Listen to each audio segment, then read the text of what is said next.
Thank you all for coming here. In the next 15 minutes, I would like to give you a brief overview on emergency treatment in glutaric aciduria type 1. These are my disclosures, and my presentation is divided into two parts. First, I will give an introduction on why do we need emergency treatment, and the second part is on who should be treatment, when should we start, and how should this be performed. So let's start with the aim of emergency treatment. So the overall aim of all treatment in glutaric aciduria type 1 is to prevent the major complication. This is striatal damage, which occurs usually during a quite narrow time window during development, mostly until age 3 years, but this may be extended to the age of 6 years.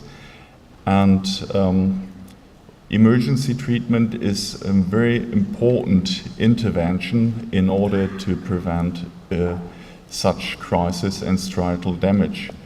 This is the brains of children having had an acute encephalopathic crisis, and you see the striatal damage, maybe as subtle as here, affecting the dorsolateral aspects of the putamen. However, this can spread over the whole striatum and also include the globus pallidus. And dependent on the severity of the striatal damage, there is a complex movement disorder with predominant dystonia. And you see here that the dystonic patients have a high risk of limited life expectancy and suffer a lot of secondary complications. So to understand what's going on, there has been studies in mouse model and in vitro models, and although we do not really understand what's going on, there has been built some hypotheses.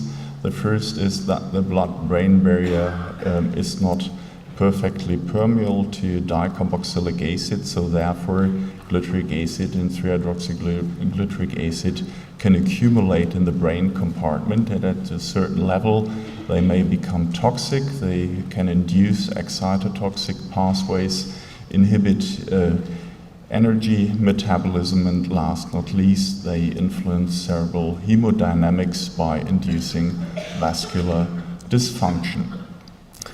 The three major therapeutic interventions in glutaric aciduria type 1 are the low lysin diet, carnitine supplementation, and emergency treatment on demand. And we have studied this in the mouse model, and also the group of Bill Zinanti has studied this, and these are the conclusions, the first biochemical proof of what we are doing.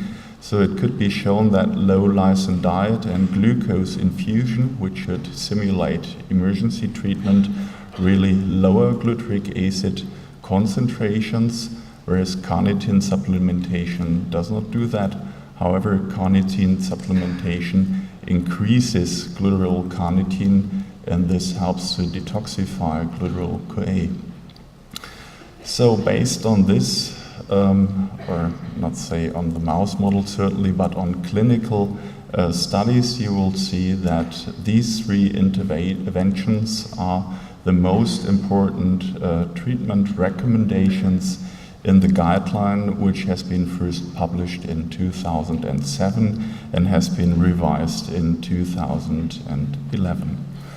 It's important to say that there is a prerequisite to achieve a good outcome in glutaric aciduria type 1, and this is newborn screening. These are the results from the German prospective trial on this disease, and you can clearly see that there is an absolute risk reduction after the implementation of GA1 to the newborn screening disease panel. And the explanation for this is pretty easy, because most of the patients only have one encephalopathic crisis in their life, and so if you diagnose them afterwards, the treatment effect is pretty low.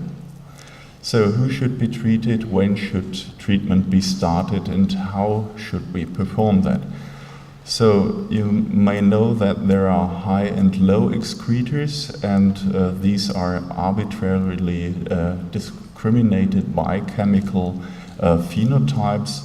And so there's still some misunderstanding here, and some still think that low excretors are mild biochemical and clinical phenotype of this disease, and thus may not need treatment or not as intensive as those who are high excretors. This is wrong, and there's no evidence that patients should be treated in a different way, so both share an increased risk of brain damage and require treatment.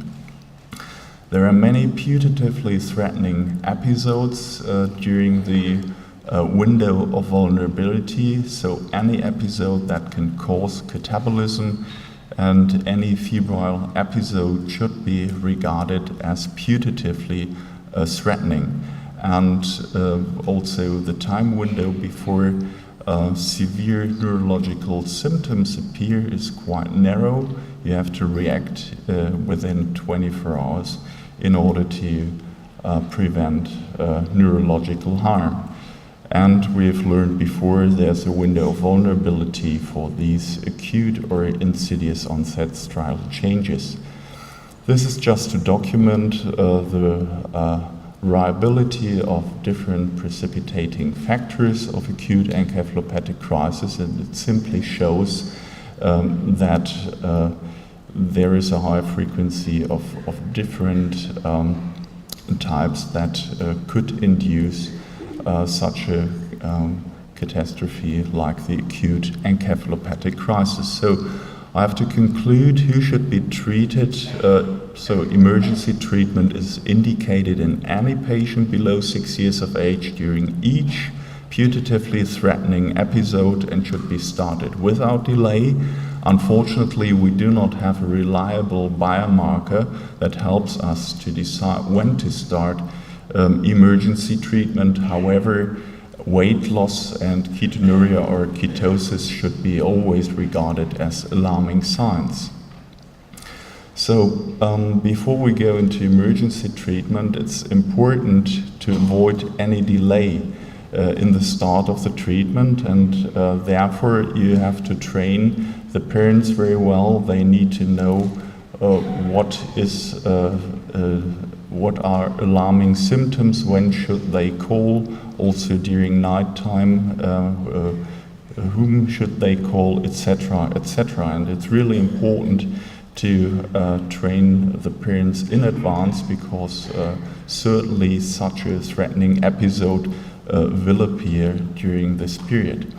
So the emergency treatment itself, it's a step-by-step approach. There is an at-home management for the energy requirement. You can lose an age-adapted glucose polymer concentration and volume, and you have to give this at least initially every 2 hours and re-evaluate whether the child is well enough to stay at home. Many patients, at least in my experience, suffer to have so much responsibility and therefore decide to go to the hospital, and then in hospital the glucose infusions will be continued also in a age-adapted form. And if there is hyperglycemia, certainly you should add insulin.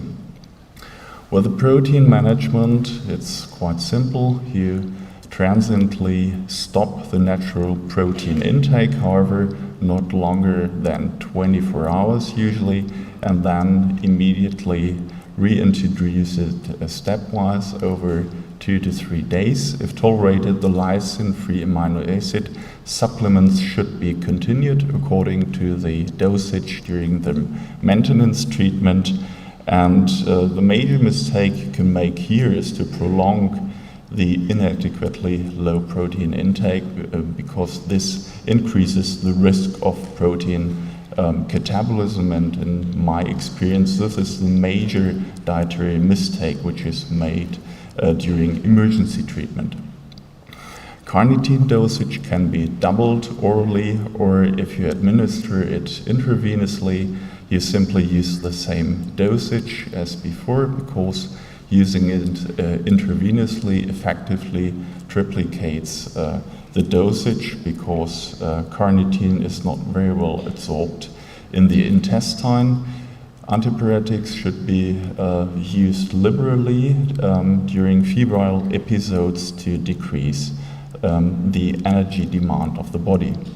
What is still vague is how we should treat patients after the age 6 years. There is no evidence for acute or insidious onset striatal injury. However, we cannot be 100% sure that there is a clinically inapparent manifestation which may sum up over time. So therefore, the guideline group has made a quite weak statement based on what is the evidence, and saying that emergency treatment after age 6 years should be considered at least during severe illness. However, we need more information about the long-term follow-up and disease course in order to decide whether this is really acquired and how much of it. So I would like to come to my conclusions. You can easily reduce the probability of striatal injury by considering emergency treatment in any patient below age 6 years during each putatively threatening episode. You should start emergency treatment without delay, and also parents have been trained to do so, to start emergency treatment at home. Regular follow-up and coordination of emergency treatment should be performed by a team of experts in a specialized metabolic center. I do not need to convince you, but it's really a measurable effect that we have shown in the prospective German trial on GA1.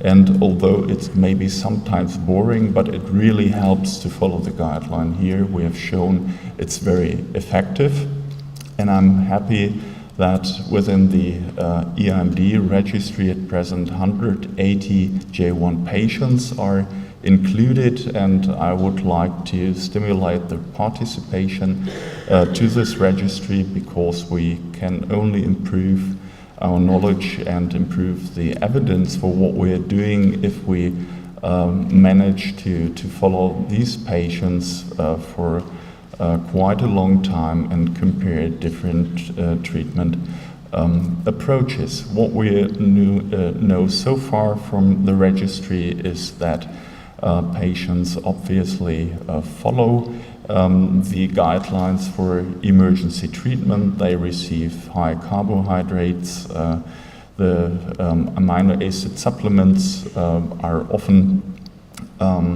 continued during emergency treatment, whereas natural protein is usually transiently omitted. Thank you.